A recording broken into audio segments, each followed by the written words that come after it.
उत्तर प्रदेश के एक छोटे से गांव रामपुर में रामू नाम का एक किसान रहता था।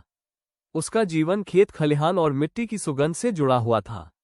सुबह सूरज की पहली किरण जैसे ही आकाश में झांकती, रामू अपने बैल के साथ खेत की ओर निकल पड़ता। उसके पैरों में चप्पल तक नहीं थी, कपड़े पुराने थे, परंतु दिल में मेहनत और लगन की कमी न थी। रामू के पास खेती के लिए केवल 2.5 बीघा जमीन थी। गांव के अन्य किसानों की तुलना में ये जमीन बहुत कम थी। बड़े जमींदारों के पास सैकड़ों बीघे खेत थे, जिनमें फसल लहलहाती थी, लेकिन रामू का छोटा सा खेत जैसे हमेशा कठिनाइयों से जूझता रहता था। पिछले 2 साल से गांव में बरसात भी कम हुई थी और खेती पर सूखे का असर साफ दिखाई देता था।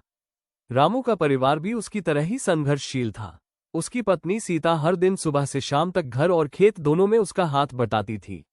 उनके 2 बच्चे थे, बेटा मोहन और बेटी गीता। मोहन 8वीं कक्षा में पढ़ता था और गीता 5वीं में। दोनों बच्चों के सपने थे कि पढ़ लिख कर अपने माता पिता का सहारा बने, लेकिन गरीबी ने उन सपनों को बोझ बना दिया था। गांव का माहौल भी कुछ खास मददगार नहीं था। अमीर किसान अक्सर रामू का मजाक उड़ाते,